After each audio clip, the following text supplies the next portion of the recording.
Hello, I'm Tim Carter. This is the Ask the Builder live stream, and it is Tuesday, January 18th, 2022.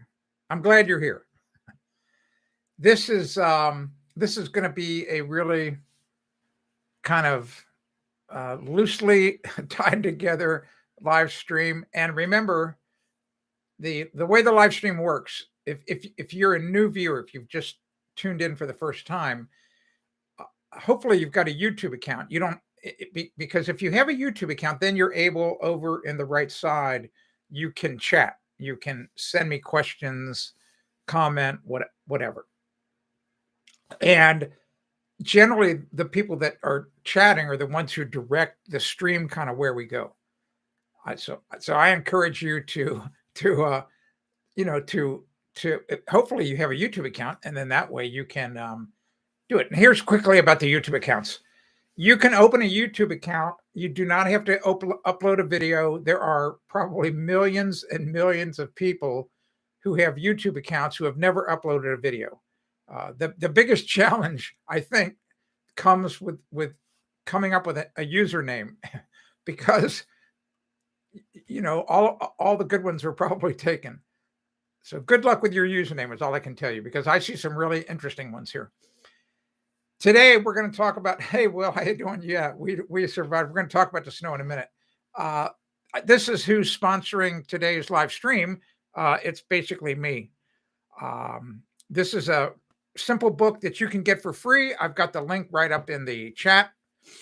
It's an ebook. I'm not going to send you a paper one made out of atoms, but it's a really interesting book. It only takes about an hour to read it. And the biggest takeaway is that if you have an asphalt shingle roof, I tell you in the book, that's a picture of me in it back there. I tell you in the book how to, what you can do, something really simple to get your roof to last for, 40, 50 years, as long as the asphalt's in pretty good shape. So get that ebook. It's up in the thing. So anyway, Will and I've been talking over email. Yesterday, I wasn't here. And the reason I wasn't here is I didn't get finished working until about 4:45, and I was exhausted. I was really tired. I mean, really tired. I hadn't been that tired in a long time. And the reason why is I had to deal with a lot of snow. We had a really interesting snowstorm. It pretty much did what they said. I got about 9 inches, and it was a nice powdery light snow. I mean, it's a beautiful snow to use a snowblower with. I mean, the snowblower just takes it right away. But what happened is the temperature started to go up, and then we had a brief period, maybe 45 minutes of some light rain, and that was it. That was death on a stick. Hey, William, how you doing? And the rain saturated the snow enough that it made it, not all of it into concrete, but it made it that the snowblower, I could not take full passes. I could only maybe do 6-inch cuts. And not only did hello, Jason, not only did I have to do all of my stuff, but my next door neighbor, it's got a pretty big kind of driveway and apron area. I had to do his too, because 12 days ago he broke his ankle. And I also had to rake off part of this roof of his that's over his kitchen. And it's a long story. The house has got a huge design flaw. I mean, for New Hampshire, I just marvel at some of the stuff I see. And like, here's the problem. The house has got a really steep roof like this.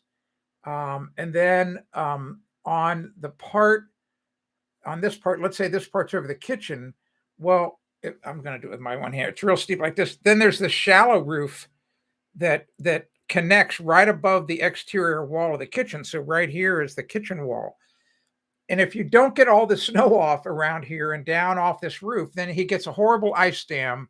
And I've seen it happen before. The water just pours down this outside wall. It's crazy. And if it gets up deep enough, it will get inside.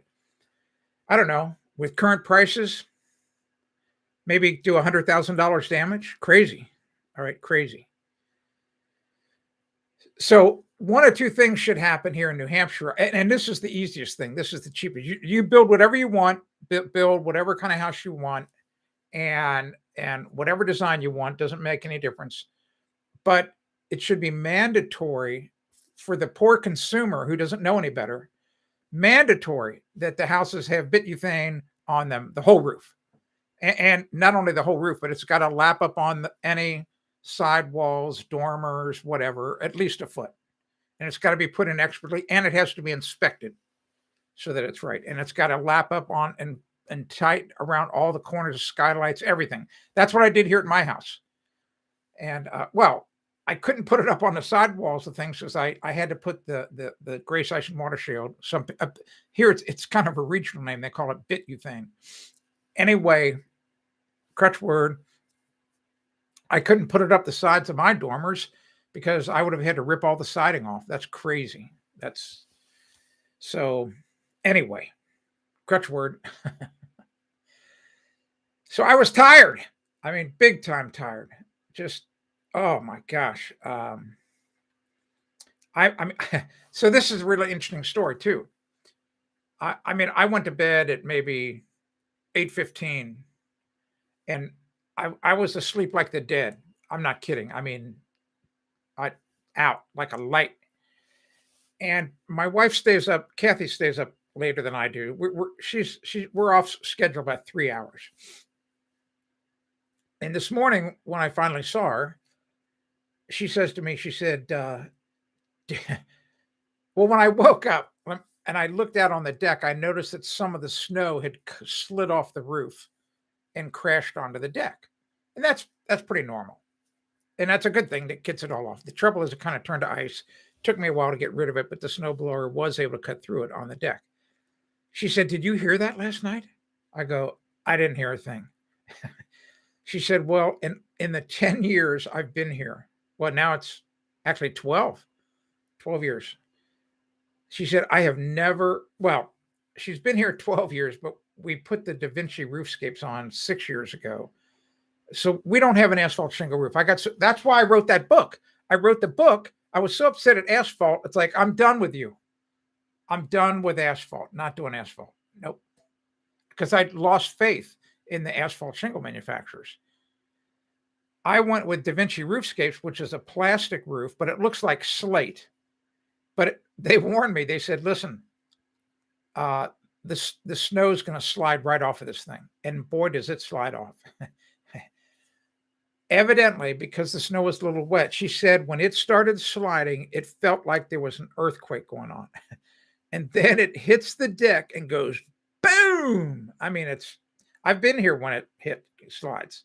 I mean, I've been here even in my cave when it slides off the roof, right here. That's the roof of the garage, and it slides off of there, boy. It makes a racket. And even my neighbor has talked to me about it. He says, "What does it sound like when the snow comes off your roof inside the house? Because we're over here and we can hear it." I mean, that's when they're outside on their deck. I said, "Well, it's pretty loud." Long and short of it, tired. So how about you, Will? Were you did it wear you out? I mean, did you sleep like a baby last night? Tell me all about your snow.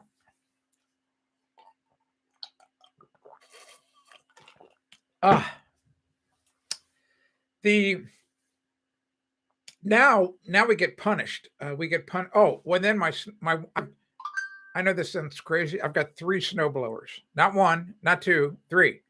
One of the snowblowers is dedicated to the deck. The issue, because of that snow coming off, is, well, first of all, I don't think the deck was built correctly. It's not how I would have built it.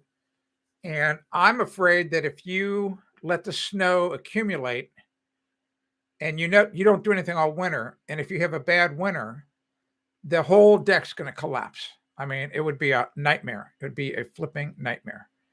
And you can never go outside underneath it because you would never know when it would collapse. And And here's the other problem. And last night's a great example. If the snow is wet, and typically what happens here, it'll snow and then the temperature drops a little bit. And if it turns to ice, you have a nightmare going through it with a snowblower. Or if you don't have a snowblower on our deck and you're trying to do it by hand, are you kidding me? You'll just ruin the deck, and you'll ruin yourself. It's just so much work. The deck is 10 feet wide, 65 feet long. That's a lot of snow. And then understand, not only do you have the snow on the deck, but in other words, if you have 10 inches of snow fall, then the snow comes off the roof and you end up with 36 inches of snow. So it's a lot of snow. Anyway, the one snowblower that I use outside, this Toro, it's got this rod about this long.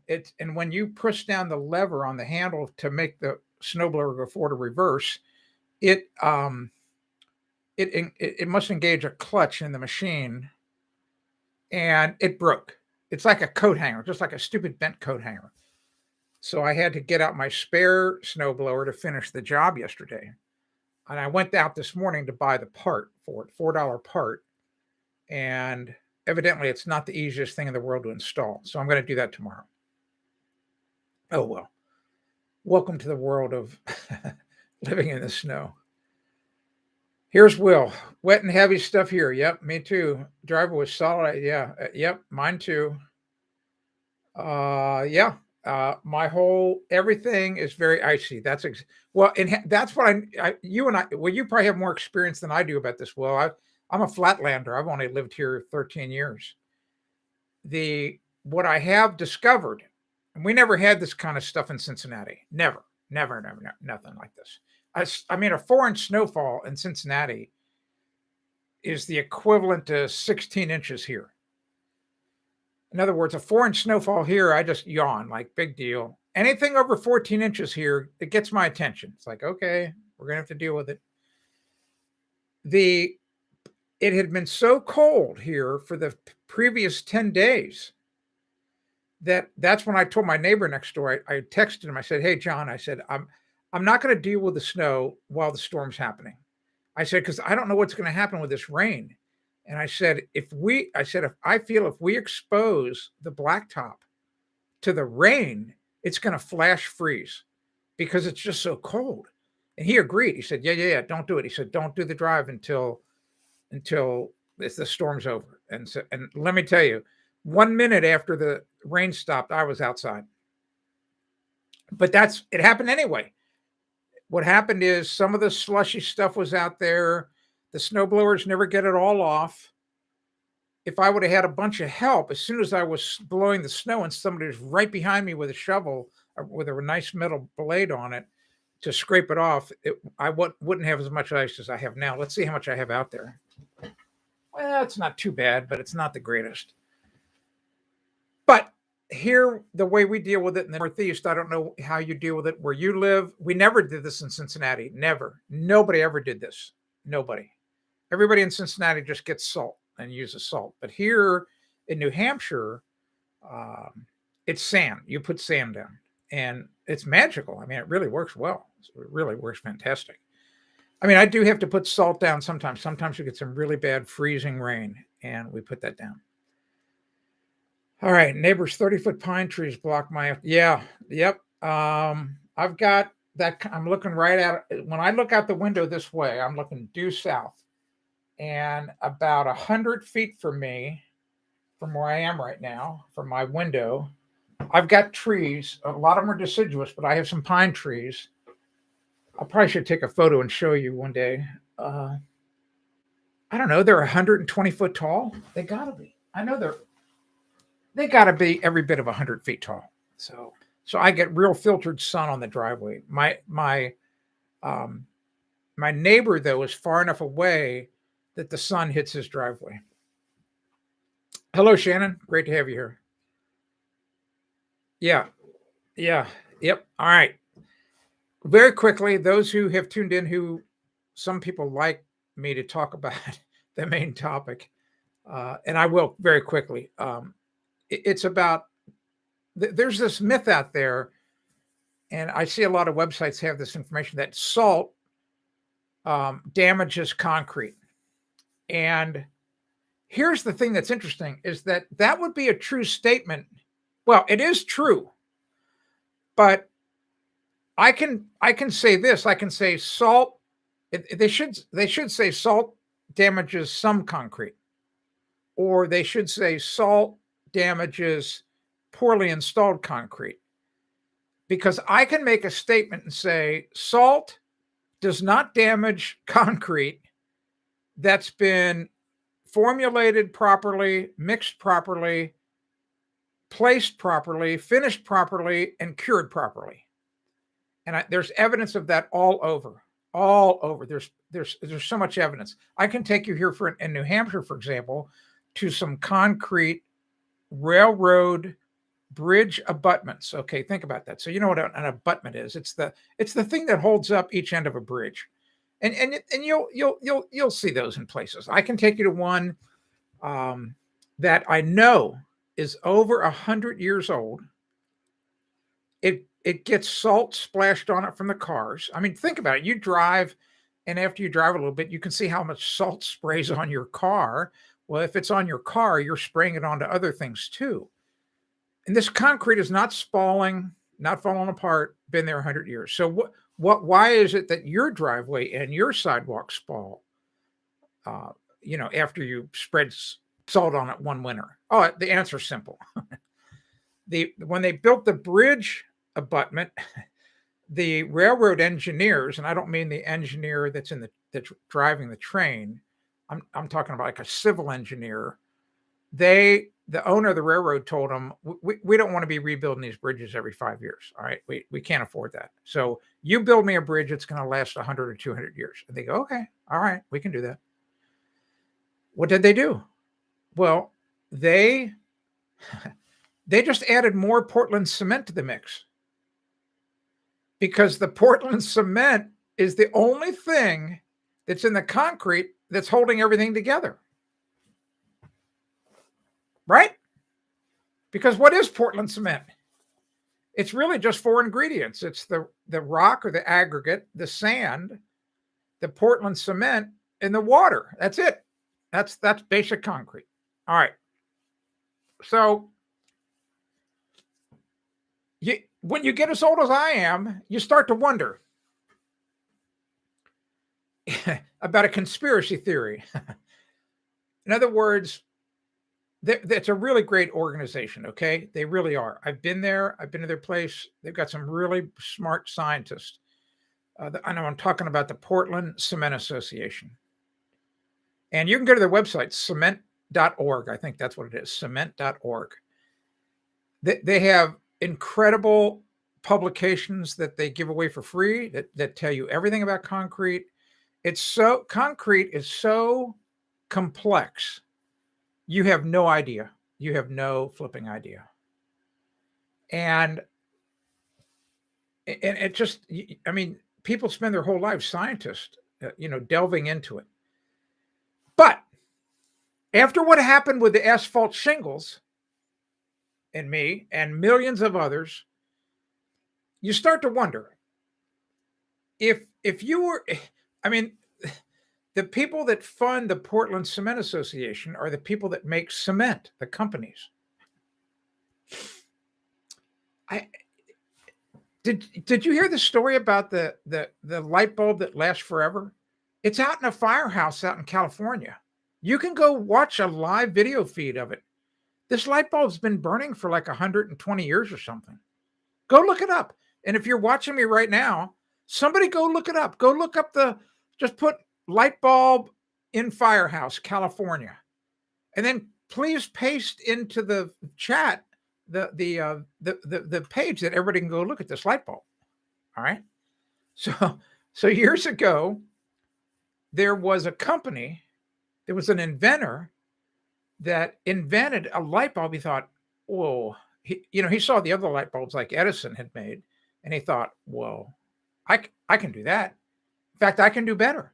I can make a light bulb that is going to last for a long time. I mean, like a really long time.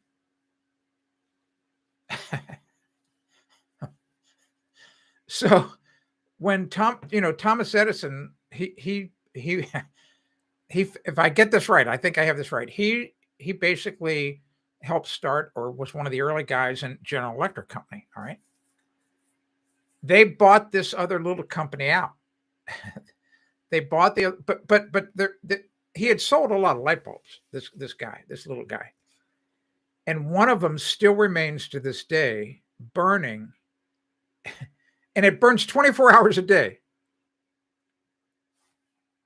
All right. Somebody, surely you have found this website. Find the website and paste it into the chat, okay?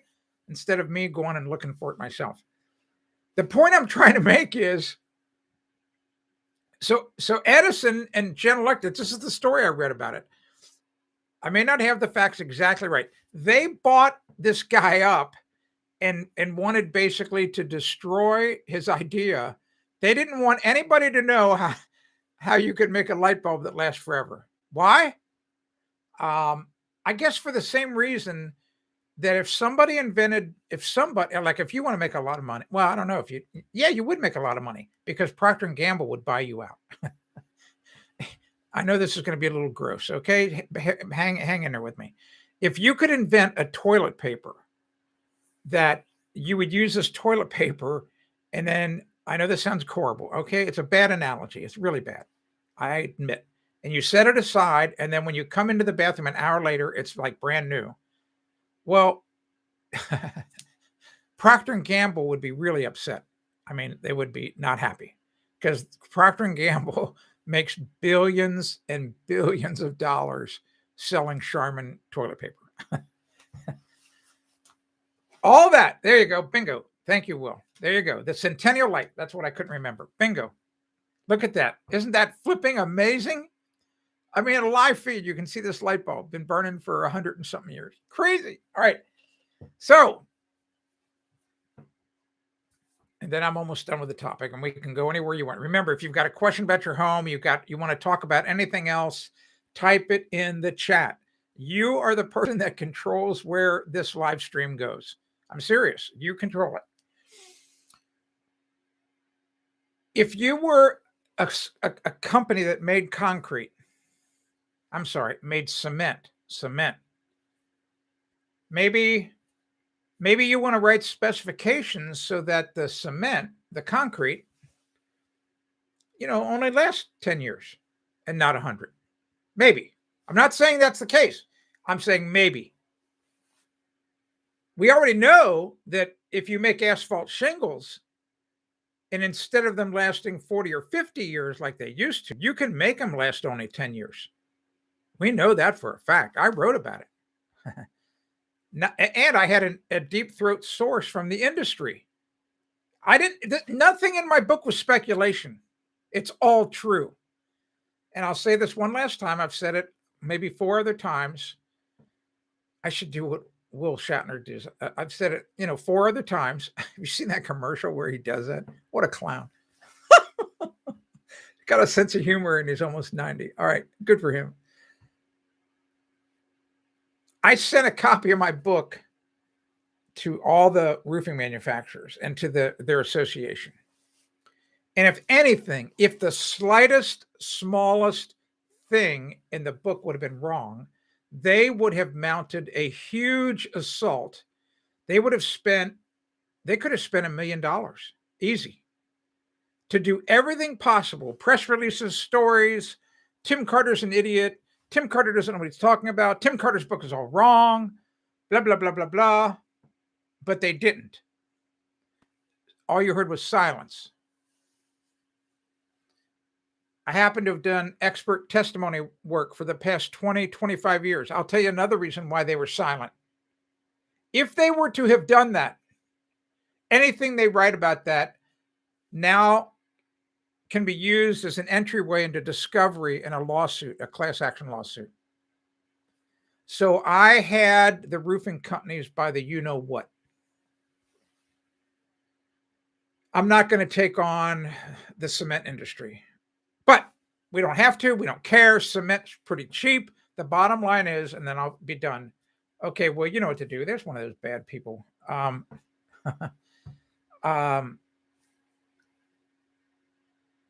all you have to do. So they rate concrete by pounds per square inch. In other words, what the spec is, the current spec is, if you want to put in concrete that's going to resist, salt, de-icing salts, then you have to you have to make a minimum. That's important. They say the word minimum, but most people skip over that. A minimum of 4,000 psi mix. And that typically is what we call a 6-bag mix. It means for every cubic yard of concrete that you make, it contains 6 bags, which is 500 and, 94 pounds. 6 times 94, well, that's really simple.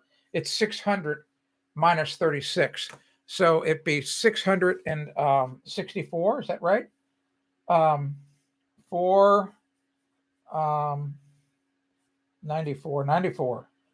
So that's 24, 56, 58. Yeah.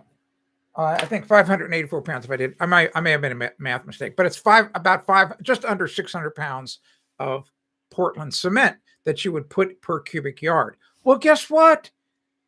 You can make a 7-bag mix. You can make an 8-bag mix. You can make a 9-bag mix.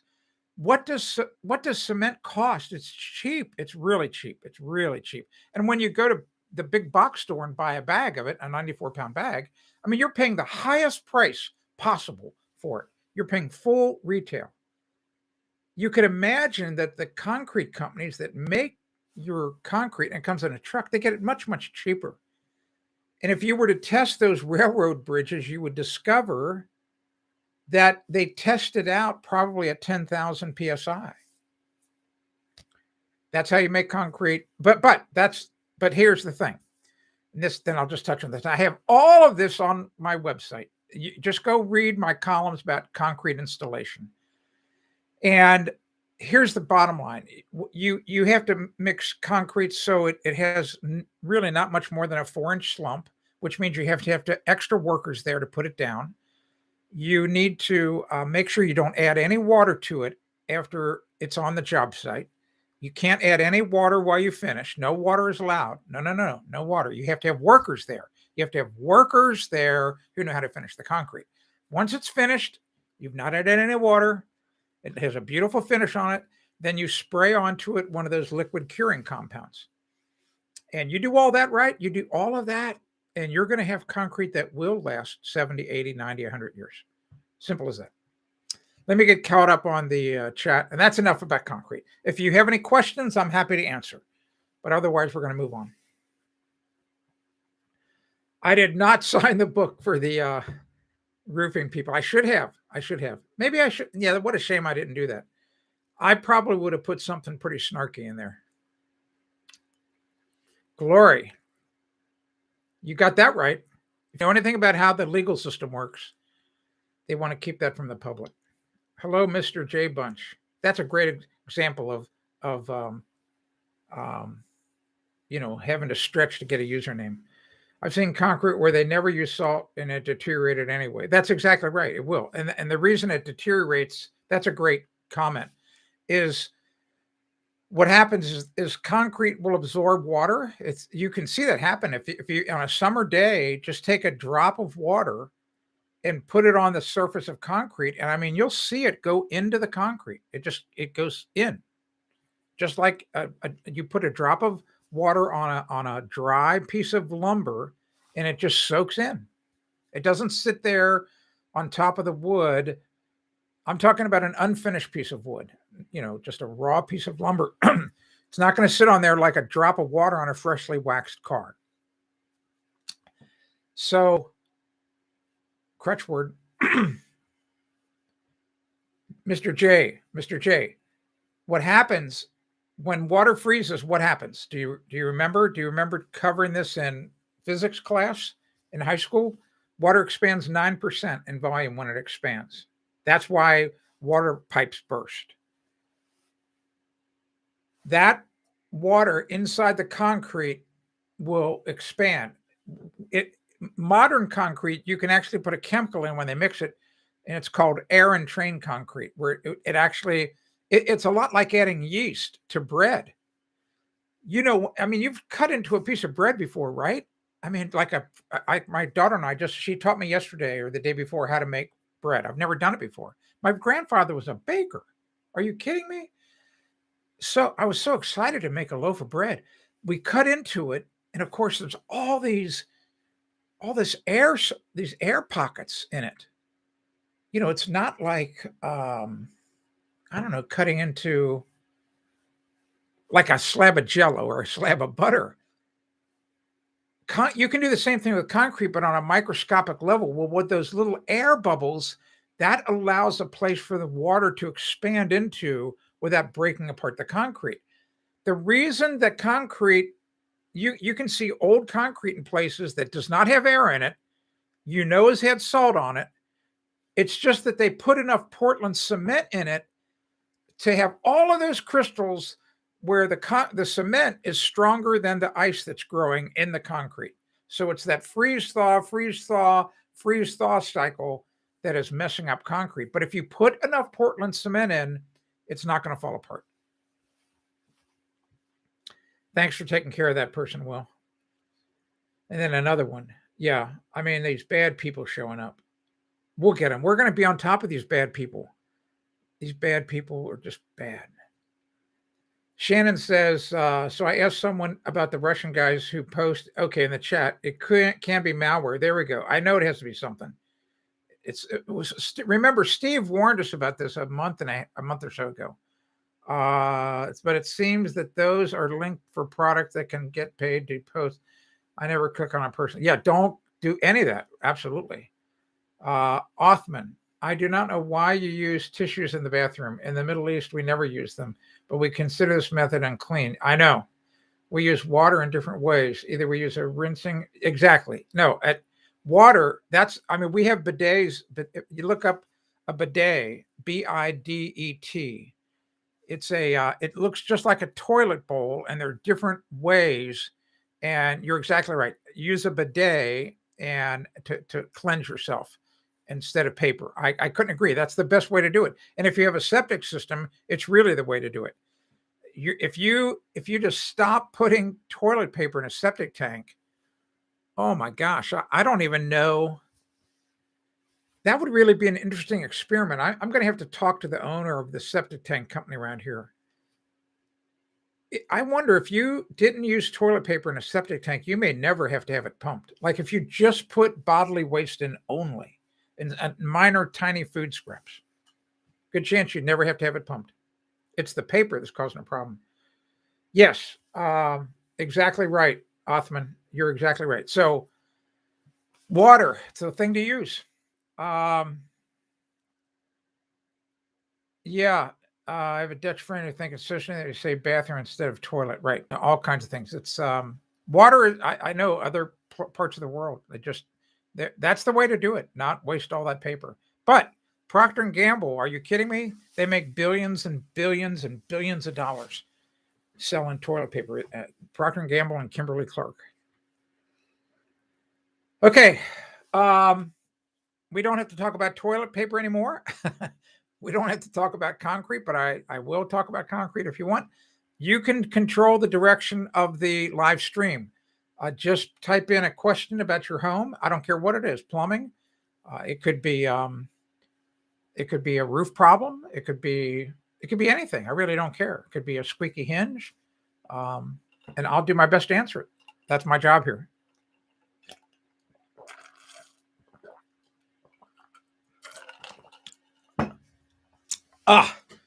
What else did I want to share? I'll tell this quick little story.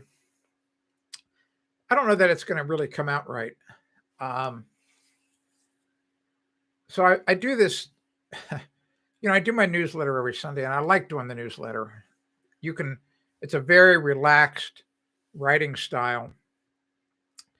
And over the past 3 weeks, I've been 7 other files. I'm holding up my hands. 7 other files. 7 files.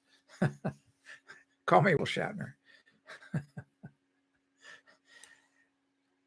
And understand they're free. This is really important.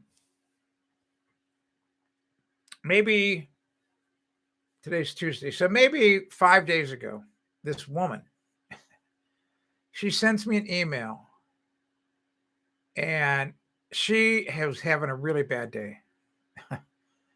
And here's the other thing. If you notice that email that I typed in, if you don't really pay attention, it's got a very short subdomain in front of Ask the Builder. It's got the word go, go.askthebuilder.com. Why do I do that? I do that because I have a thing that I can build redirect links. And the reason redirect links are cool is because it's like a railroad switch that I can keep the redirect the same, but tomorrow I could make it go somewhere else. So it's a really interesting tool for webmasters. It also lets me count how many people have clicked the link pretty easily. This woman runs me, she drills me in the back of my body down kind of below my waist. She drills me a new one of those things. All right. And she had made the mistake. She said, you said I was going to get all this free stuff. And instead I get this to this page where I only get a 40% discount. Blah, blah, blah, blah, blah, blah, blah, blah, blah, blah, blah. You know, you're a bait and switch guy. I never thought you were that way. Blah, blah, blah, blah, blah. I'm just yelling and screaming at me. And all along, I know exactly what happened. I mean, I'm like, I don't want to say it on the air. I don't want to say it here. But the first word begins with D, and the second word begins with A. And I just wanted to, it's like you made the mistake. Everything was fine. Thousands of other people did everything right, and they got exactly what I said. I respond to her and I explain, here's what I think happened. Here's the 2 pages you should have seen. And I said, did you see them? And she did, and she never got back with me. But the bottom line is I gave her the link to get what she wanted. She never apologized, never got back to me. I share all this in my newsletter on Sunday. And I prefaced it. I just said, I need to share this with you because this is a great teaching moment. This is really a great teaching moment. Because I've talked about it before. You know, these things, like here's my phone. They're creating a lot of stress in this world. You think they're good because you can get stuff and people can call you, but what they're really doing, you don't realize, is it's adding to your stress level. That's not good. I share her email exactly. I share exactly what I responded. And then I said, here's what she could have said. She could have written really quickly, said, Dear Mr. Carter, I may have done something wrong. I thought I went and did this and instead of getting the free files, all of a sudden I see something about 40% off. So did I miss it? Was I late? Did I do something wrong? Please help me. That's what she could have written. That would have been polite. And I'm almost done with the story.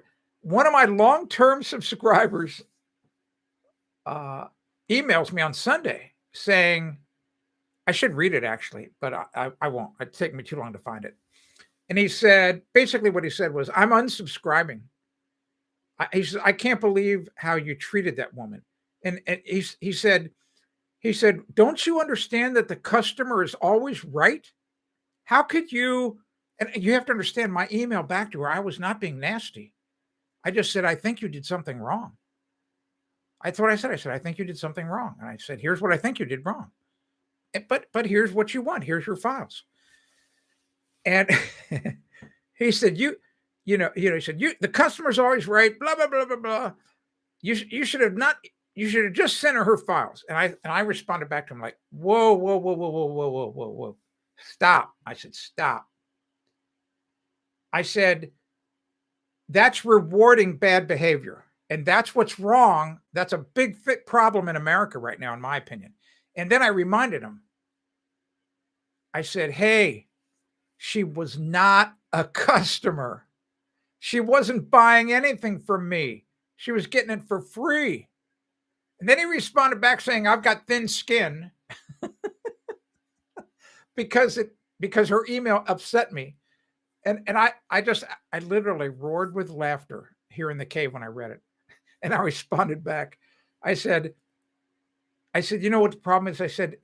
I think I know who you vote for all the time. Because I said, a lot of people in your tribe, man, they are hypocrites. And I said, and you're one. I said, you're preaching to me that I've got thin skin, and you were a subscriber for 10 or 15 years, you said, and you unsubscribe because you were offended about how I talked to a lady. I'm telling you, you can't make this stuff up.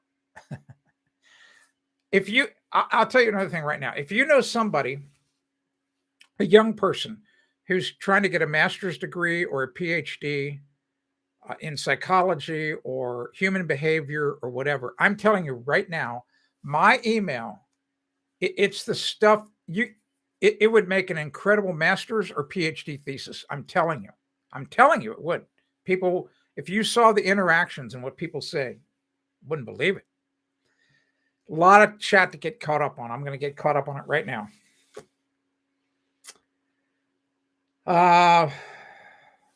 Here we go. Boy. All right. Yeah, I'm way at the top. I can do it. Glory says, made the mistake and flushed hand towel paper. Yeah, you'd never want to never put paper towels down into a septic tank. Go watch my Glory. Go back to askthebuilder.com and type flushable wipe or flushable wipes into my search engine and watch that video. It's about a 10 or 12 minute video I made 2 years ago. Watch that flushable wipes video and understand that I saluted the Army men before I sent them on their mission. Okay. Used to be that black, clean roofs, Will says, in the winter meant little insulation under the roof. That's true. Yeah. But that's yes and no. That's a whole nother live stream. Shannon, I have one for you, Tim. My youngest son found an ammo chest in Croatia. It's in the video, but you can actually see the chest in the video. The metal parts are rusty. If I unscrew them to clean, then I know we have to jump to clean and repaint metal. Should I put anything into the screw holes when I reassemble to keep the screws biting the wood, or do you think it's a non-issue? Oh, well, should be a non-issue, but you can always take a piece of oak and shave it like a toothpick, in other words, make an oak toothpick, and you can take this and you don't have to fill the whole hole. You actually just put a drop of yellow, make sure it's new. Go out and buy a brand new bottle of small yellow carpenter's glue, and then put an oak, it's got to be oak toothpick into the hole, and basically kind of fill the hole back up, and it's the screw. Then you may have to drill a new pilot hole, but the screw's going to bite really, really well. That'll really help. Just don't over tighten the screw and strip it out. Mr. J says 30-year-old concrete is harder than 5 years old. Well, that's assuming that the concrete was finished right and cured properly. There's a lot of, you can't just make that blanket statement, because I can easily make fresh concrete with more Portland cement in it that has a much higher PSI rating than your 30-year-old concrete. And it'll be much, much harder. And it'll be much, much harder in just a year. So you can't make a blanket statement like that and get away with it. Well, you can't get away with it here with me. You might be able to do it with other guys who don't know what the truth about concrete. And don't go out there spreading that around to people, please, because it's not true. Mr. J says, I have thought by adding 95% rubbing alcohol, very little, you eliminate surface tension. Same for paint, it will flow better. Maybe, I don't know. I don't know what you're adding it to. Will says, Shannon, how about adding exactly. So Will answer what I said.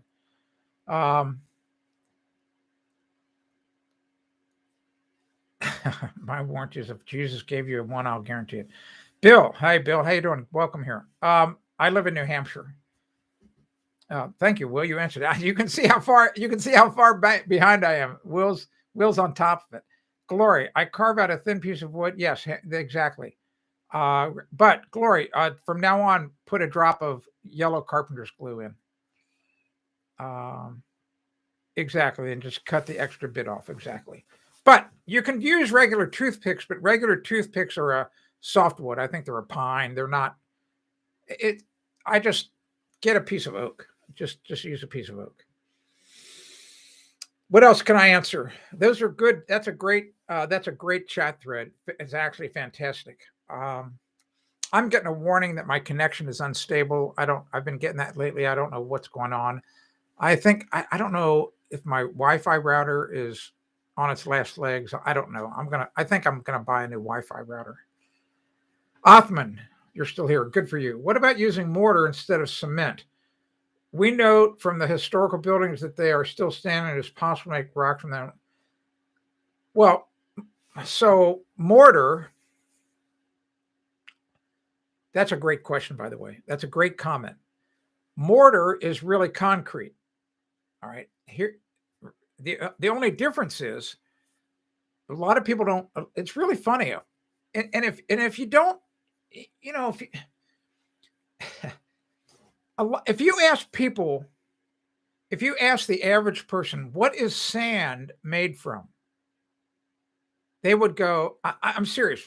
Actually, let's do that. I'm going to see if I can do that. I don't know if I can.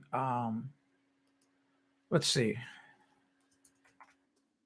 I don't know that this is going to work right, but because it pre-populates it with yes and no.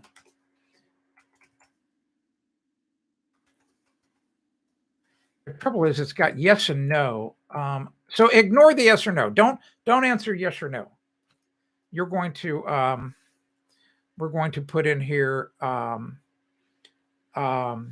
just a second. I'm working on this. See, this is where we need Lorene here and a few other women. I mean, because women can multitask. Not me, not men. No, we're bad at it. We're like so bad.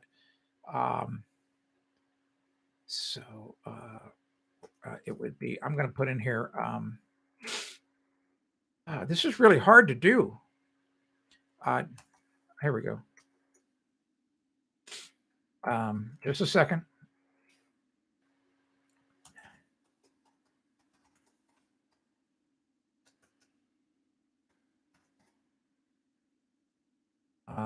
Oh, well, this is no good. This is a really bad tool. I'm not going to do this because it's not let me put in the options I want. All right. So here, Othman, real quickly. Remember, concrete is 4 ingredients.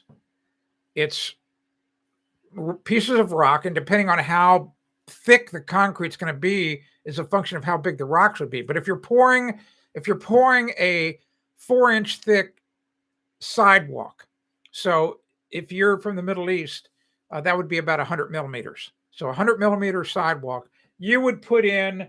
I'm trying to look around here. I don't have anything. I should have something here for scale. Just think of a white grape, like a white grape, like a light green grape, pretty big grape, or like a small walnut, not a big fat walnut, but like a grape is a really great, like stones that are maybe this big, like as big as my thumb. That's perfect size stone, and even smaller ones. And then you put sand in it. So concrete has got rock, sand, the Portland cement, and water. Mortar is just sand, Portland cement, and water. But in the old days, the old buildings in the Middle East and in Rome and in Athens, the mortar that you made, that those old masons used, was not Portland cement. Portland cement was not invented until the late 1800s. That old mortar had just, all it was hydrated lime. It was just lime. All right. In other words, they took limestone, and if you heat limestone up, you change it chemically and you make it unstable. You drive off the, let's see, a CaCO3. So you're driving off CaCO3. So you're driving off, I think, carbon dioxide. Yeah, you drive out the carbon dioxide and you're left with CaO. Very unstable. And then if you crush it and it, and then you add water to it, man, you basically recreate the limestone, which is what you said. The old mortar so that's the same thing with whitewash. So if you whitewash, just like in the old Huckleberry Finn or Mark Twain book, Huckleberry Finn book, what's his name doing? Tom Sawyer. He was whitewashing a fence. Remember early in the book? And the reason whitewash was such a really good coating is because it's an ultra thin layer of rock, and it's very sticky. So it's great stuff. Great stuff. And I highly recommend it. It's on my website. If you go to my website, just type the 2 words in my website search engine, hydrated lime, HYDRATED lime. Read all about it. It's fantastic stuff. And then if you really want the best, if you want the best mortar, you use what the Romans did. You use the volcanic sand that's got a really high silica content, really high silica. But what I was going to say was understand that sand, really good sand, it's just tiny, tiny pieces of rock. That's all it is. A lot of people wouldn't know that. They'll go, I don't know. I don't know what sand is. Ask your friends. You have some fun one day. I know it sounds crazy, but ask somebody, do you know what's sand made out of? That's what you just say. Just say, what is sand made out of? And they're probably going to go, I don't know. I never thought about it. And it's because very few people take a handful of sand and really look at it. Like, look at a handful of sand. And you're going to go, oh, what do you know? It's tiny, tiny piece of rock. All right, let me get caught up. Hi, Ruben. So Othman, lime, hydrated lime mortar, fantastic stuff. Fantastic. Great idea. Hello, Ruben, the big boss. You're the best. Okay. Check out the Orbi tri-band Wi-Fi routers. Okay. Thank you. Let me write that down. Orbi tri-band. All right. Thank you, Will, for getting rid of the bad person. Bill. Hello, Bill. You're in the same category as Larry Hahn. Thanks for being a teacher in the trades. Thank you. Well, thank you very much. That's very high praise. Larry passed away, I think, about 8 years ago. I read a lot of his stuff, watched a lot of his videos. He was such a good carpenter, and he was a production rough carpenter. He just amazing guy. Larry was an amazing guy. I mean, you know what? I had an idea about this, and I've passed it by a couple of PR people, and no one's ever taken me up on it. I actually think a big company is making a big mistake. Here's my idea, and I'm going to go on record now as floating it. I don't know if I'll ever get credit. I don't care. I don't care about getting the credit. There should be there's a Hall of Fame for everything, right? Hall of Fame for baseball and football and Rock and Roll Hall of Fame. There's all kinds of Hall of Fames. All right. There could be 100 of them. There's no home improvement Hall of Fame. Some major company like Stanley or even you know who should be doing it, who'd run with this ball in a minute would be the big box stores. But there should be a home improvement Hall of Fame.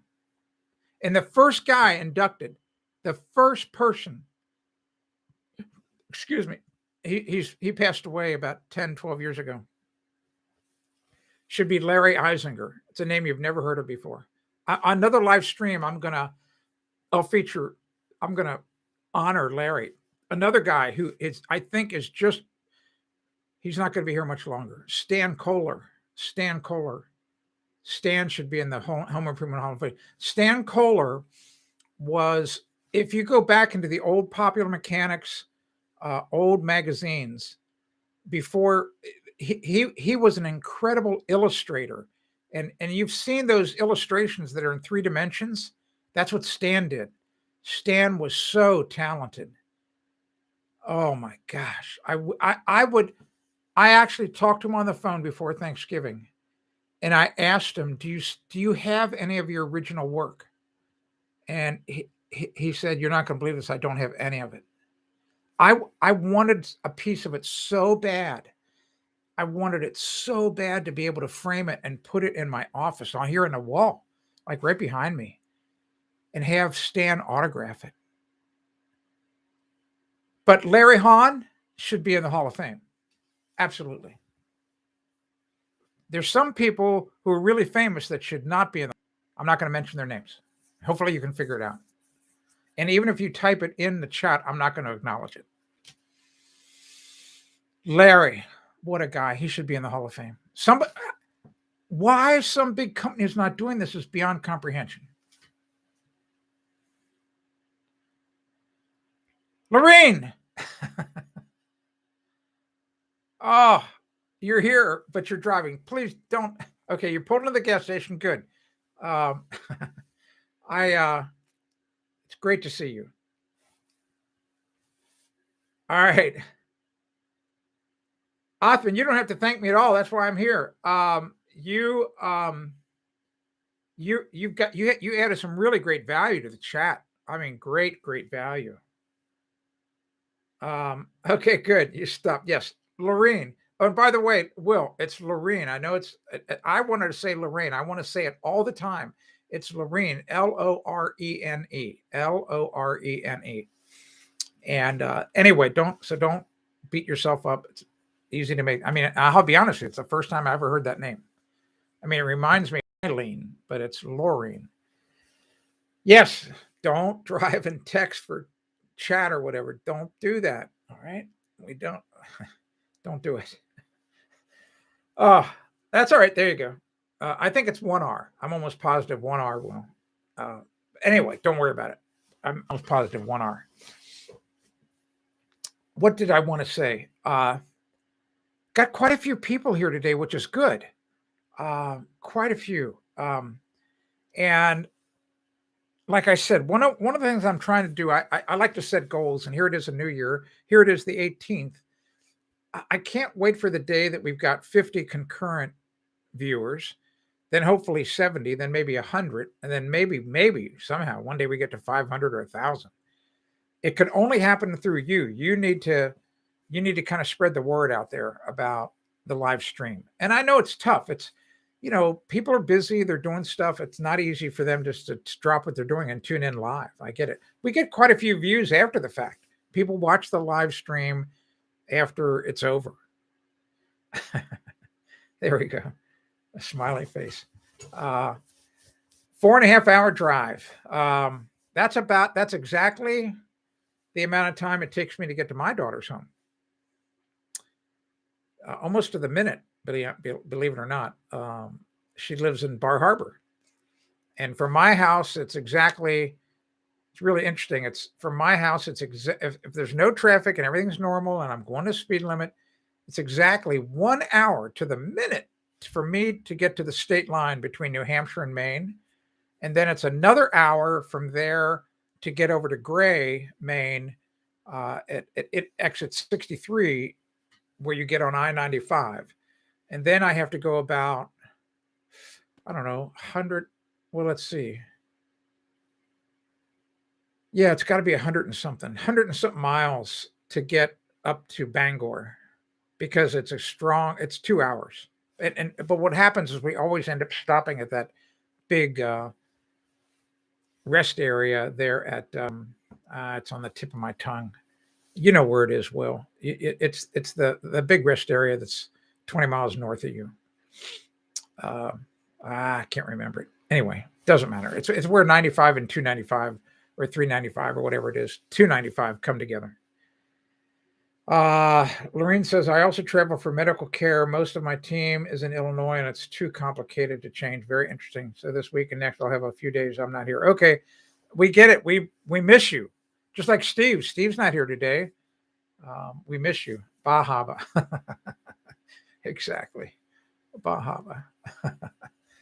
I um I I'm going to share this little bit, but I won't say any more. I'll probably share more with you, Will, when we golf, but I'm not going to share it here. But I am I'm I'm doing all my homework right now to be able to write a fantasy book series that is set in Bahama, and that's all I'm going to say.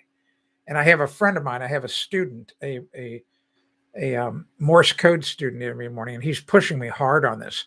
I've shared the idea with him, and he thinks it's amazing.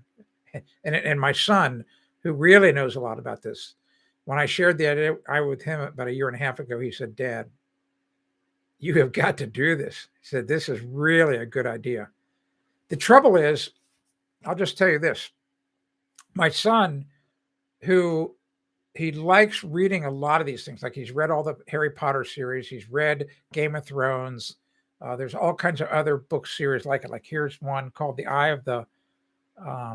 I have to start. He gave it to me as a birthday present. The Eye of the Wolf by Robert Jordan. It's a 3-book series. The Eye of the Wolf, The Great Hunt, and the Dragon Reborn. So it's some series of books. The bottom line is this. Now, I'm not an expert on Harry Potter, but my son told me that J.K. Rowling, that she made a couple of plot errors. And I'm not an expert on it. I could be wrong. He said to avoid that, what you have to do is you have to really make a really good rule set of the fantasy world. In other words, the rules for Scrabble, for example, are different than the rules of Boggle. All right. Similar games, word games, but they're totally different. And in fantasy books, it's the same thing. In other words, like here on the planet Earth and in our universe, we live by certain rules. In other words, here on Earth, the sky is blue, and we've got gravity, and we have volcanoes. Well, you could go to some other world, and that's not the way it is. All right. And you have to really kind of do a good job of just kind of mapping out the book or the series or whatever it is. And if you don't do that, then it's going to suck. so I've got this strong German heritage, and I don't like doing things the bad way. I don't like, I mean, in many ways, I'm a perfectionist, and that's a good thing, but it's also can be debilitating, just so you know. So I'm hoping to maybe start on that. Really, he gave me a big homework assignment. And I'm almost done with my homework. It's taken me a year and a half. He gave me all the stuff to read, like Nordic mythology and Scandinavian mythology, because in those things they talk about different worlds and different rules. So you have to have a really good feeling, because he said, here's why he said this. He said, "Dad," he said, "your idea is so good that you can't botch this up." He said, "If you're not going to do it right, don't do it at all. Let somebody else do it." He's right. All right. Yeah, it's really a good idea. It's really, if I do this, it's almost like right at the end of the movie of Field of Dreams. Do you remember when James Earl Jones, who was he was playing the character who was really, how come I can't think of his name? The guy that wrote Catcher in the Rye. He was really pissed off about that. Oh my gosh. And he said, if I have the courage to pull this off, in other words, he was invited to walk into the corn, which means he's going to disappear and who knows what's going to happen. And he ended up doing it. So, it's the same thing. If I jump into this and I pull it off, it's going to be pretty amazing. I'm telling you, it's really, I'll just stop right there. I'm sorry. I'm teasing you so bad. And I'm because I don't want to give anything up. I don't want to tell you what it's about. Not Stephen King style. No, not at all. No, Stephen King was all scary, and no, not Stephen King. Somewhere program Scrivener. Let me write that down. I don't know what that is. SCRIVNER.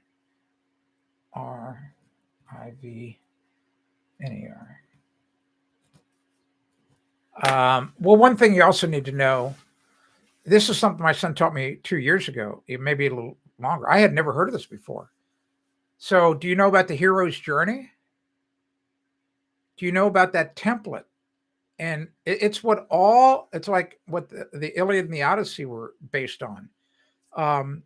Wizard of Oz, Star Wars, all of these great movies and books and whatever. Just go look it up, The Hero's Journey, and it's a complete template. There's like 12 steps in the hero's journey, but you don't have to use all of them. But if you want to write something good, you better think about using the hero's journey. Is all I can tell you. It's captivating, and it's a perfect formula for like a fantasy type thing like mine. So, hero's journey. Okay. I'll look at Steven's book. He lives not too far from me. I don't know. He lives somewhere in Maine. I don't know where he is. I use a Mac. I'm a Mac guy. Lorraine. Okay. Yeah, maybe. I'm sorry. Even on the Zoom call we eventually do, I'm not going to share it. I just don't. I don't want this idea to get out. Only one other person. There's only like 4 people that know about it, and I don't want it to go any farther. It's funny though. I'm Mac computer, but I'm Android on my phone, and I'm not buying an iPhone anyway. Crutch word. Safe travels. Safe travels, Lorraine. Drive carefully, please. Drive carefully. We've been on for an hour and 7 minutes. Feels like 2 minutes to me today. Crazy. Absolutely crazy. If you have a question, I have a feeling you might be someone who's new to the live stream. If you are, welcome. Awesome to have you here. Understand, here's the rules. Like I was just talking about rules for different fantasy worlds. So the rules of my live stream are really simple. You type something in the chat. You type a question, you type a comment, whatever. Your question or comment, it's like rocket fuel to me. It's what I thrive off of your questions. It's just like Othman's before. Are you kidding me? When he's a smart guy. Here it is. I just found. He says, "What about using mortar instead of cement? We know from the historical buildings that they are still standing." Exactly. No, of course, because they used hydrated lime, and it's hydrated lime is limestone. They make hydrated lime out of limestone. All right. They just take rock. They just take limestone and heat it up. They drive off that carbon dioxide. You can read all about it. I've got a pamphlet here you can get for free somewhere online that tells you all about it, the whole chemistry. Read about it, just type it online. It's really, just go down the rabbit hole. It's really fascinating. And it only takes an hour. Go down the rabbit hole of how they make hydrated lime.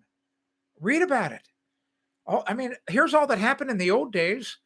This is what happened. In other words, around a big fire, how they put rocks around a fire? To hold it in place like a campfire ring.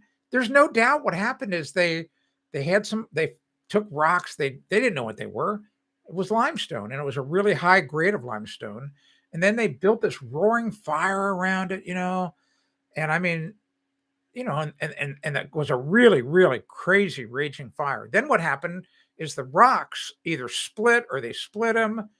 And then by accident, some of the dust got wet, and all of a sudden the dust turned to rock. Could you imagine being that person 5,000, 10,000 years ago that discovered that? Like, what the heck? Because they had never seen that before. Like, we can make our own rock. We can actually glue other rocks together.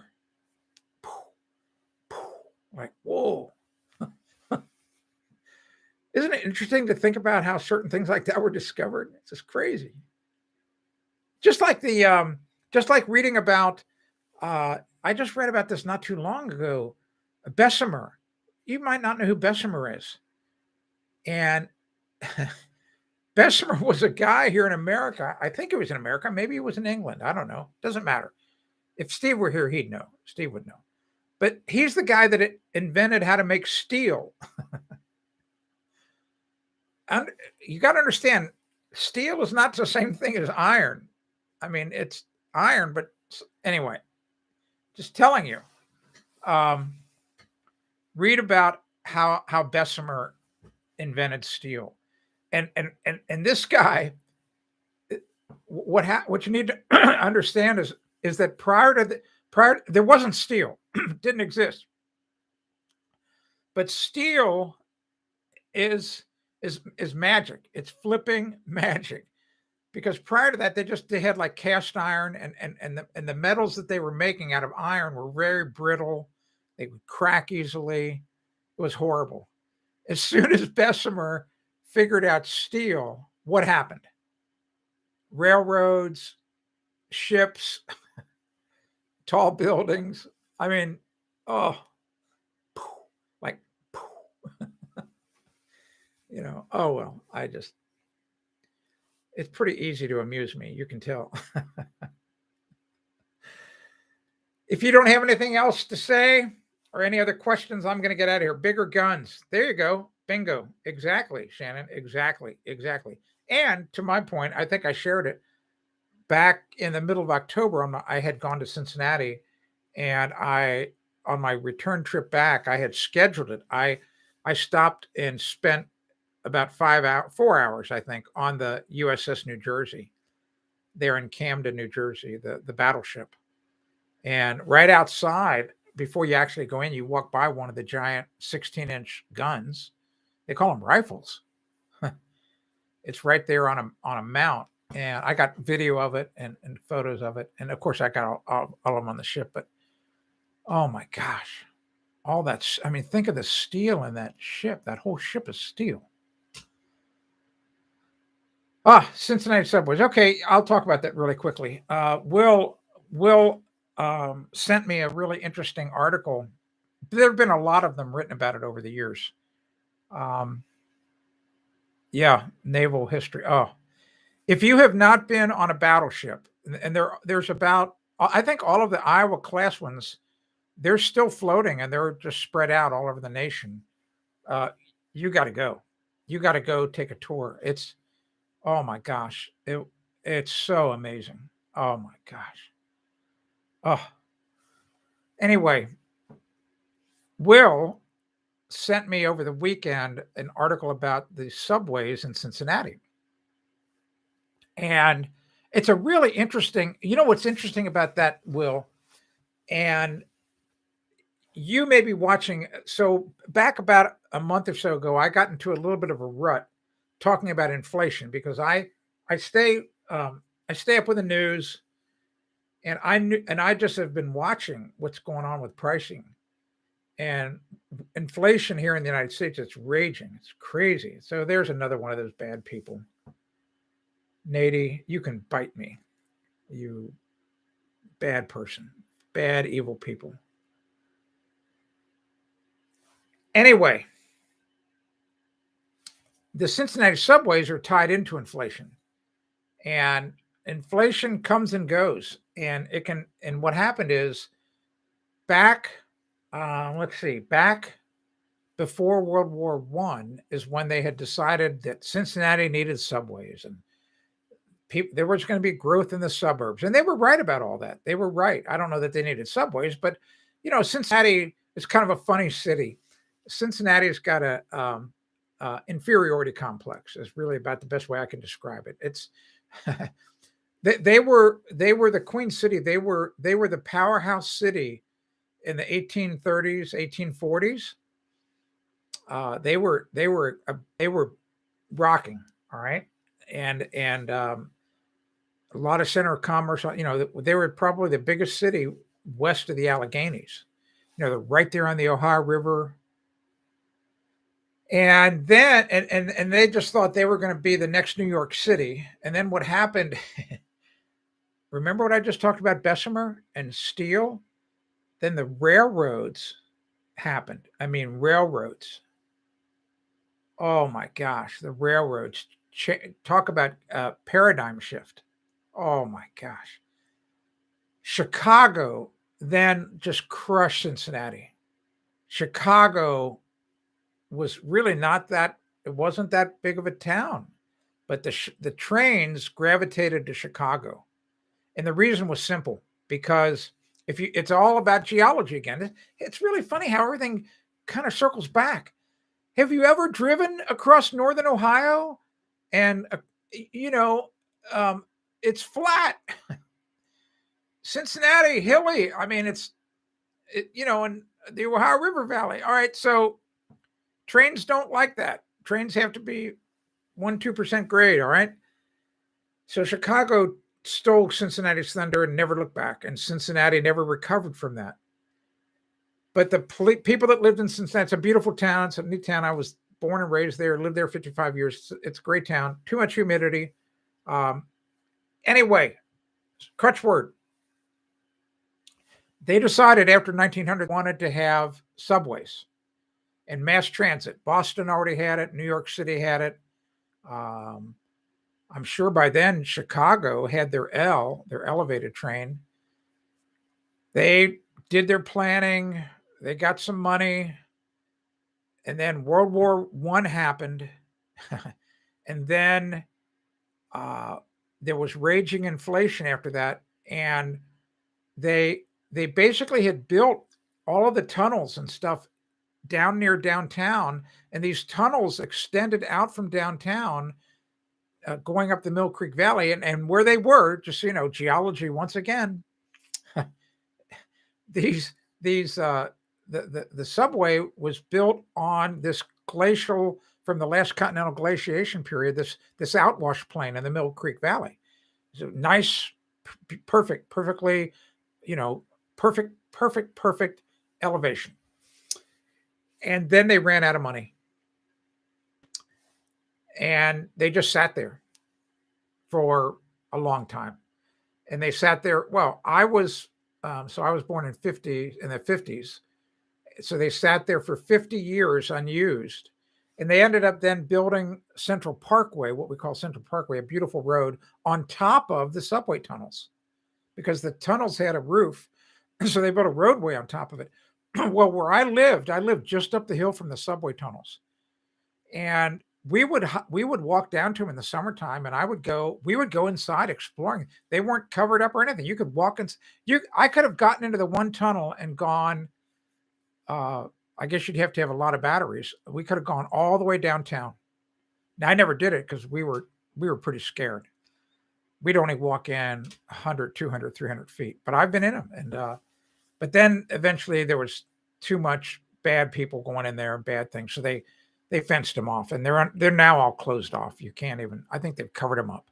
What a shame! But they're all there. They're there. And I do have a picture on my website. We started the thing off about concrete today. The railing, there was a railing, this beautiful concrete railing, miles long, still there, built 100 years ago. And here's what's cool about it: it's modular. They designed it so that if it got hit by a car, they could repair it. They could it's the coolest thing in the world. And I've got photographs of this concrete railing, like a guardrail, 100 years old. Concrete's, all the surface is kind of worn off, but it's still in great shape. So don't tell me ever, and it gets salt spray on it from all the cars going up and down Central Parkway. So don't tell me you can't make good concrete. I know all about it. Othman's still here. The strange thing is that steel was used with limestone to build buildings, and we still today do not. That's correct. Steel is a great thing, but steel rust. And the problem with steel is, as we know from all kinds of failures, is that when steel gets hot, it loses its strength and becomes like spaghetti. But they can put fireproofing compounds on to buy some time until the fire department can get there and put the fire out. All right. Yes, Othman, you're right. I have the same, just so you know, we're aligned on this. I have a great interest in limestone. I mean, my college degree's in geology, limestone, Cincinnati. is the world type section for the Upper Ordovician time period, about 430 million years ago, I think. And it's like a layer cake of limestone and shale, very fossiliferous, a lot of amazing, huge fossils in the limestone in Cincinnati. I know all about limestone, used in foundations, it's used in retaining walls there. It looks like they shaped it, and I can take you to places in Cincinnati where this limestone has been exposed for 150 years, and it looks like the day they took it out of the ground. It's so durable. I mean, it literally will last thousands and thousands and thousands of years. It's an incredible building material. It's fantastic stuff. Okay, I've run out of gas.